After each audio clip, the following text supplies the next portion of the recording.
나는 입술을 깨물었다. 그 여자는 웃었다. 하지만 그 웃음은 슬펐다. 어느 날 제가 물어봤어요. 왜 여기 자꾸 오시냐고. 나는 숨을 멈췄다. 그 여자는 천천히 말했다. 그때 그분이 말했어요. 미안해서. 내 눈이 흐려졌다. 그 여자는 말을 이어갔다. 그리고 말했어요. 나는 내 아버지다. 나는 그 자리에서 말을 잃었다. 가게 안이 조용해졌다. 그 여자는 조용히 말했다. 그날 처음 알았습니다. 내가 혼자가 아니었다는 걸. 나는 겨우 물었다. 그럼 왜? 목이 막혔다. 왜 저희에게 말 안 했죠? 그 여자는 나를 바라봤다. 그리고 아주 조용히 말했다. 그분이 그러셨어요. 나는 자격이 없다. 그 말을 듣는 순간 나는 고개를 숙였다. 눈물이 떨어졌다.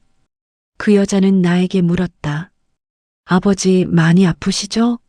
나는 놀라서 고개를 들었다. 어떻게? 그 여자는 조용히 말했다. 한 달 전쯤 마지막으로 오셨어요. 나는 숨을 멈췄다. 그날 그러셨어요. 아마 다시는 못 올 것 같다고. 나는 가슴이 무너지는 것 같았다. 그 여자는 나를 바라보며 말했다. 그래서 부탁 하나 했어요. 나는 떨리는 목소리로 물었다. 무슨 부탁이요? 그 여자는 잠시 망설였다. 그리고 말했다. 아들이 있다. 나는 숨을 삼켰다. 그 여자는 말했다. 그 아들이 혹시 찾아오면. 잠시 말을 멈췄다. 그리고 말했다. 절대 아버지를 미워하지 말라고 전해달라 했어요. 나는 결국 울음을 참지 못했다. 가게 안에서 나는 처음으로 아버지를 이해하기 시작했다. 하지만 나는 그때 몰랐다. 김하늘이 나에게 또 하나의 충격적인 말을 하게 될 것이라는 걸. 그 여자가 말했다. 그리고 아버지가 하나 더 맡기고 가신 게 있습니다. 나는 눈물을 닦으며 물었다. 뭔데요? 그 여자는 카운터 아래에서 작은 상자를 꺼냈다. 그리고 말했다. 이건 오빠에게 전해달라고 했습니다. 나는 그 상자를 보는 순간 이상하게 가슴이 떨렸다. 왜냐하면 그 상자 안에는 내 인생을 완전히 바꾸게 될 아버지의 마지막 유산이 들어있었기 때문이다. 김하늘은 천천히 상자를 내 앞으로 밀었다. 작은 나무 상자였다. 오래된 것 같았다. 모서리가 조금 닳아 있었다. 나는 그 상자를 한참 바라봤다. 왠지 모르게 손이 쉽게 가지 않았다. 김하늘이 조용히 말했다. 열어보세요. 나는 천천히 뚜껑을 열었다. 상자 안에는 몇 가지 물건이 들어 있었다. 먼저 눈에 들어온 것은 낡은 사진 한 장이었다. 나는 사진을 집어들었다. 그리고 그 순간 숨이 멎는 것 같았다. 사진 속에는 내가 있었다. 초등학교 운동회였다. 나는 달리기 출발선에 서 있었다. 웃고 있었다. 나는 그 사진을 기억하고 있었다. 하지만 그날 나는 한 가지 사실도 함께 기억하고 있었다. 그날 나는 아버지를 원망했었다. 왜냐하면 아버지는 오지 않았기 때문이다. 나는 그날 집에 와서 투덜거리며 말했다. 다른 애들 아버지는 다 왔는데 아버지는 왜 안 왔어요? 그때 아버지는 그냥 말했다. 일이 있었다. 나는 그 말을 믿지 않았다. 나는 화를 냈다. 맨날 일이래요.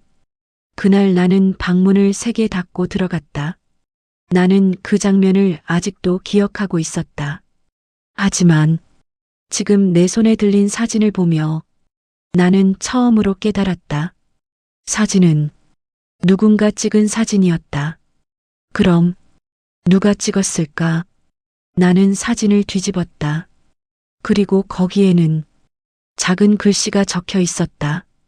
우리 아들 운동회 처음 본 날. 나는 눈이 흐려졌다. 김하늘이 조용히 말했다. 아버지가 찍은 사진이에요. 나는 고개를 들었다. 뭐라고요? 김하늘이 말했다. 그날 오셨대요. 나는 말을 잃었다. 멀리서 보고만 가셨다고 했어요. 내 심장이 멎는 것 같았다. 나는 사진을 다시 보았다. 내 뒤쪽 멀리 관중석이 흐릿하게 보였다. 나는 그 순간 어떤 장면을 상상했다.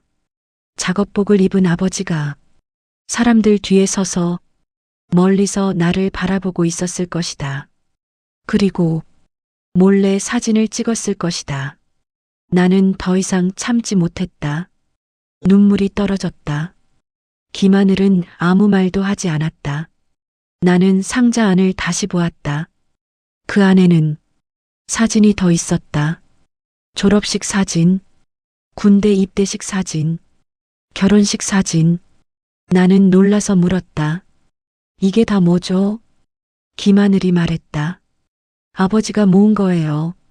나는 믿을 수 없었다. 어떻게 이런 사진을? 김하늘이 말했다. 몰래 찍으셨대요. 나는 말을 잃었다. 김하늘이 조용히 말했다. 항상 멀리서요. 절대 가까이 오지 않았대요. 나는 상자 안을 계속 뒤졌다. 그리고 마지막으로 작은 봉투 하나를 발견했다. 봉투에는 이렇게 적혀 있었다. 내 아들에게. 나는 손이 떨렸다. 천천히 봉투를 열었다. 안에는 편지 한 장이 있었다. 나는 천천히 읽기 시작했다. 아들 성민에게.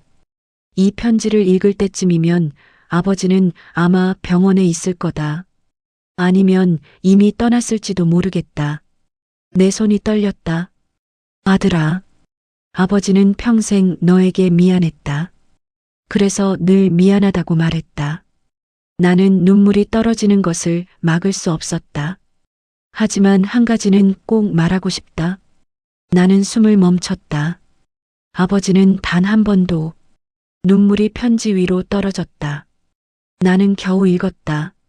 너를 사랑하지 않은 적이 없다. 나는 결국 울음을 터뜨렸다. 김하늘이 조용히 서 있었다. 나는 계속 편지를 읽었다. 멀리서라도 너를 보는 날이 아버지에게는 가장 행복한 날이었다. 내가 웃는 걸 보면 아버지는 세상을 다 가진 기분이었다. 나는 더 이상 글자가 잘 보이지 않았다. 아들아, 혹시 가능하다면. 나는 숨을 삼켰다. 하늘이와 가끔 밥 한 번 먹어라. 눈물이 계속 떨어졌다. 그 아이도 내 딸이다. 나는 결국 고개를 숙였다. 김하늘이 말했다. 아버지. 나는 고개를 들었다. 김하늘의 눈도 젖어 있었다. 그 여자가 말했다. 우리. 잠시 말을 멈췄다. 그리고 말했다. 병원 가요. 나는 놀라서 물었다. 지금요? 김하늘이 고개를 끄덕였다. 네. 그리고 말했다. 아버지 보고 싶어요. 나는 잠시 말을 하지 못했다. 그리고 천천히 고개를 끄덕였다. 그래요.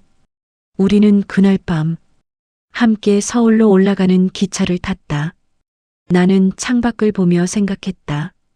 아버지는 평생 두 아이를 사랑했다. 하지만 그 사랑을 한 번도 제대로 표현하지 못했다.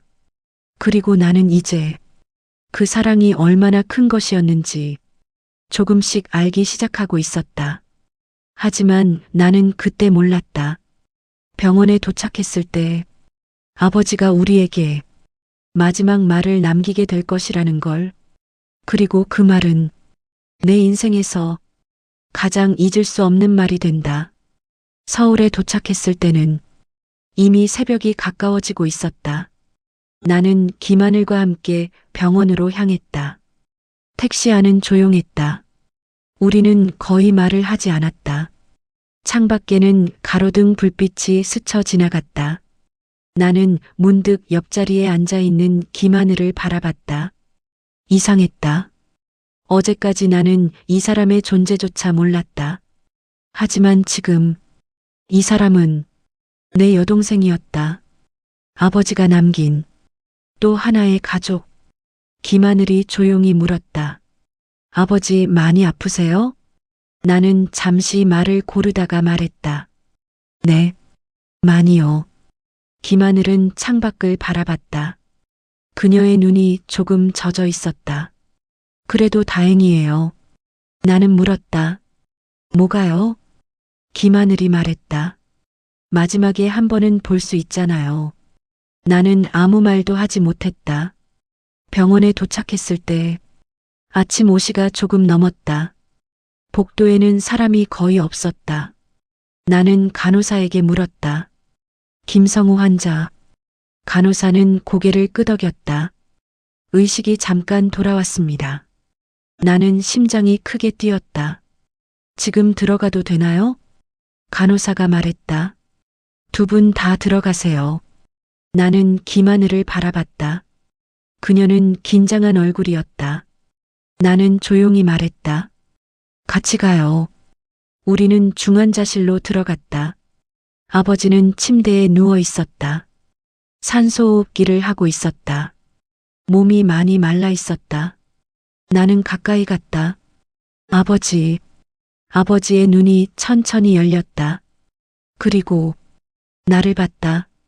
잠시 후 아버지의 시선이 옆으로 움직였다. 김하늘을 본 것이다. 아버지의 눈이 크게 흔들렸다. 나는 말했다. 아버지, 하늘이 왔어요. 그 순간 아버지의 눈에서 눈물이 흘러내렸다. 김하늘이 천천히 다가왔다. 그리고 떨리는 목소리로 말했다. 아버지. 아버지는 말을 하려고 했다. 하지만 목소리가 잘 나오지 않았다. 나는 아버지의 손을 잡았다. 거칠고 차가운 손이었다. 아버지는 힘겹게 입을 열었다. 하늘아. 김하늘의 눈물이 떨어졌다. 내 아버지. 아버지는 아주 천천히 말했다. 미안하다. 김하늘은 고개를 저었다. 아니에요. 저 괜찮아요. 아버지는 힘겹게 고개를 움직였다. 그리고 나를 바라봤다. 성민아. 나는 눈물을 참으며 말했다. 내 아버지. 아버지는 아주 약한 목소리로 말했다. 고맙다. 나는 놀랐다. 뭐가요? 아버지는 말했다. 와줘서. 나는 고개를 저었다. 아니에요. 그 순간 아버지가 힘겹게 말했다. 둘이. 나는 가까이 갔다. 네. 아버지는 아주 작은 목소리로 말했다. 둘이 잘 지내라. 나는 눈물이 터졌다. 김하늘도 울고 있었다. 아버지는 마지막 힘을 내어 말했다. 아버지는 숨이 거칠어졌다. 그리고 마지막으로 말했다. 행복했다. 그 말과 함께 아버지의 손에 힘이 빠졌다. 심전도 기계가 길게 울렸다. 나는 아버지의 손을 꼭 잡았다. 아버지. 하지만 아버지는 더 이상 대답하지 않았다. 장례식은 조용하게 치러졌다. 친척 몇 명과 아버지의 옛 동료들이 왔다. 건설 현장에서 같이 일했던 사람들이었다. 그들은 말했다. 김 반장 참 좋은 사람이었지. 맨날 자식 자랑만 했어. 나는 놀랐다. 자식 자랑이요? 그 사람이 웃었다. 그래. 우리 아들 똑똑하다. 우리 아들 좋은 대학 갔다. 우리 아들 결혼했다. 나는 말을 잃었다. 나는 한 번도 그런 말을 들어본 적이 없었다. 하지만 아버지는 밖에서는 항상 나를 자랑하고 다녔다. 나는 고개를 숙였다. 눈물이 떨어졌다. 장례식이 끝난 뒤 나는 김하늘과 함께 아버지 집에 갔다. 작은 집이었다. 오래된 집이었다. 우리는 집안을 정리하기 시작했다. 그러다가 나는 서랍 하나를 발견했다. 그 안에는 또 하나의 통장이 있었다. 나는 통장을 펼쳤다. 그리고 놀랐다. 그 통장은 내 이름으로 된 통장이었다. 나는 입금 내역을 봤다. 어릴 때부터 꾸준히 돈이 들어가 있었다. 나는 멍해졌다. 김하늘이 물었다. 왜요? 나는 통장을 보여줬다. 김하늘이 말했다. 이게 뭐예요? 나는 겨우 말했다. 아버지, 목이 막혔다.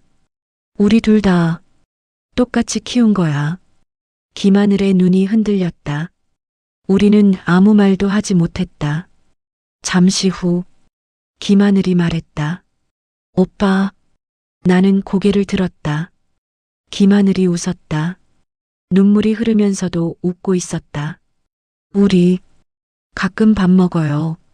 나는 고개를 끄덕였다. 그래. 그리고 나는 창밖을 바라봤다. 눈이 내리고 있었다. 나는 조용히 말했다. 아버지, 저 이제 알 것 같아요. 나는 속으로 말했다.